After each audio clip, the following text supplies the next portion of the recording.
الحمدللہ والصلاۃ والسلام علی رسول اللہ۔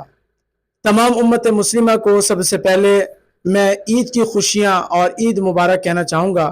کہ جو خوشیاں اللہ رب العزت نے مسلمانوں کو اور امت مسلمہ کو عطا فرمائی ہیں، یہ وہ خوشیاں ہیں کہ جب امت مسلمہ مسلمان اللہ رب العزت کے تمام احکامات کو بجا لاتے ہیں، اللہ کے حکموں کو پورا کرتے ہیں، تو اللہ رب العزت اس کے بعد ایک خوشی عطا فرماتے ہیں عید الفطر کی شکل کے اندر، کہ جو مسلمان ایک جگہ جمع ہو کر اسے مناتے ہیں، عید کی نماز ادا کرتے ہیں اور اللہ کے سامنے سجدہ ریز ہوتے ہیں کہ یا اللہ تیرے حکموں کی اطاعت کرنے کے بعد، تیرے حکموں کو ماننے کے بعد تو نے ہمیں خوشی عطا فرمائی ہے، خوشی کا موقع عطا فرمایا ہے۔ اور یہ خوشی کا موقع ان لوگوں کے لیے جنہوں نے رمضان اور مقدس مہینے کو جس طرح اللہ کا حکم تھا اس طرح مانا، کہ اللہ رب العزت نے حکم کیا کہ تم قیام کرو تو انہوں نے قیام کیا، اللہ رب العزت نے روزے کا حکم دیا، گناہوں سے دوری کا حکم دیا تو انہوں نے گناہوں سے دوری اختیار کی، رمضان کے روزے رکھے اور اس کے بعد اللہ رب العزت کی اس خوشی کو منایا۔ میرے دوستو، یہ خوشی میرے اور آپ کے لیے بہت بڑی خوشی ہے۔ اس خوشی کے ساتھ ساتھ میں اس موقع پر آپ حضرات کے سامنے حضور صلی اللہ علیہ وسلم نے جو حدیث پیش کی ہے اس حدیث کو میں آپ کے سامنے ذکر کرتا چلاؤں گا، تاکہ ہمیں پتہ لگے کہ حضور صلی اللہ علیہ وسلم نے اس موقع پر مجھے اور آپ کو کیا حکم دیا ہے اور کیا پیش کیا ہے۔ کہ حضور صلی اللہ علیہ وسلم نے فرمایا، اذا كانت ليلة الفطر نادى مناد من السماء يا معشر المسلمين اغدوا إلى رب كريم يمن بالخير ثم يثيب عليه الجزيل لقد أمرتم بقيام الليل فقمتم وأمرتم بصيام النهار فصمتم وأطعتم ربكم فاقبضوا جوائزكم فإذا صلوا نادى مناد ألا إن ربكم قد غفر لكم فارجعوا راشدين إلى رحالكم فهو يوم الجائزة ويسمى ذلك اليوم في السماء يوم الجائزة۔ یہ حدیث المعجم الکبیر الطبرانی اور شعب الایمان للبیہقی میں بھی موجود ہے۔ اس حدیث کو آپ دیکھ سکتے ہیں۔ اس حدیث کے اندر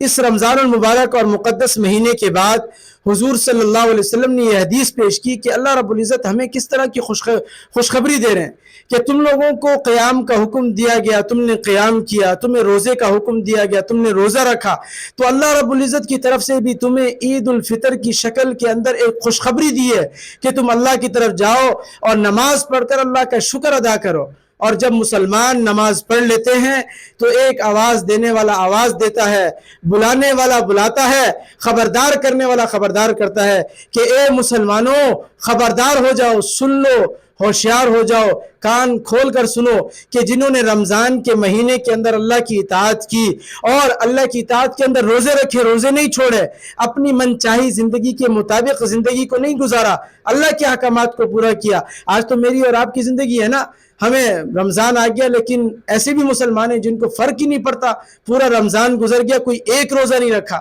اللہ کی اطاعت ہی نہیں کی، جی میں گٹکا نہیں چھوڑ سکتا ہوں، میں نسوار نہیں چھوڑ سکتا ہوں۔ بھئی اللہ کا حکم ہے، اللہ کے حکم کو پورا کرو، تمہارے لیے آسانیاں پیدا ہوں گی۔ تو اس کے بعد اللہ بھی خوشخبریاں دے رہا ہے کہ نماز کے بعد جب تم اپنے گھروں کو لوٹو تو خوش ہو کر لوٹو۔ کس بات کی خوشخبری ہے؟ کس بات کی خوشی ہے؟ اس بات کی خوشی ہے کہ اللہ رب العزت نے تمہاری مغفرت فرما دی ہے، اللہ رب العزت نے تمہیں معاف فرما دیا ہے۔ اپنے گھروں کو لوٹو اور خوش ہو کر لوٹو۔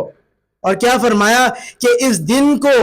انعام کا دن کہا گیا اور آسمانوں کو اس دن کا نام انعام کے دن کے نام سے یاد کیا جاتا ہے۔ تو مسلمان بھائیوں، امت مسلمہ،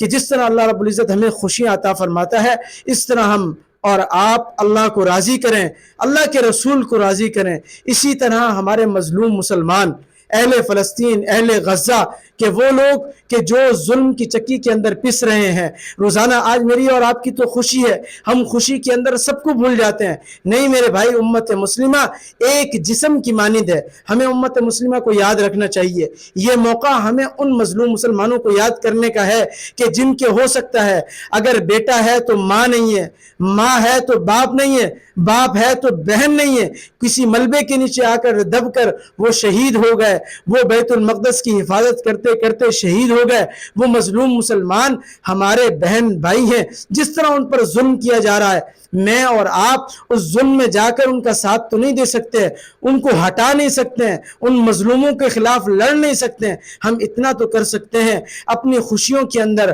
اپنی دعاؤں کے اندر ان کو یاد رکھ سکتے ہیں، اپنی دعاؤں میں ان کو یاد رکھیں، اور سب سے زیادہ ان کا جو ساتھ دینا ہے وہ کس چیز کے اندر دینا ہے؟ وہ اسرائیلی مصنوعات کا بائیکاٹ کرنا ہے، ان لوگوں کا بائیکاٹ کرنا ہے جو کھلم کھلا دہشت گردی کرتے ہیں، کھلم کھلا دہشت گردی کو رواج دیتے ہیں، اور سامنے آ کے دہشت گردی کے نعرے لگاتے ہیں اور ایسی ایسی آوازیں کستے ہیں کہ پوری امت مسلمہ اور امت مسلمہ کے ساتھ ساتھ ہر وہ انسان جو یہ سمجھتا ہے کہ ایک انسان کو آزادی ہونی چاہیے، وہ یہ سمجھتا ہے کہ وہ کس طرح اپنے ظلم کا اعتراف کرتے ہوئے ساری دنیا کے سامنے ہیں۔ تو میں آپ لوگوں سے التجا کروں گا کہ اس وقت میں، اس خوشی کے وقت میں اپنے مظلوم مسلمانوں کو یاد رکھیں، اور اللہ کی دی ہوئی اس خوشی کے اندر ان مظلوم مسلمانوں کو بھی یاد رکھیں، اور جس طرح کی مدد ہو سکتی ہے ان کے ساتھ کریں، اور اپنی دعاؤں میں یاد رکھیں، اپنے دسترخوانوں کو، اپنی خوشیوں کو ظالم کی چیزوں کے ساتھ نہ سجائیں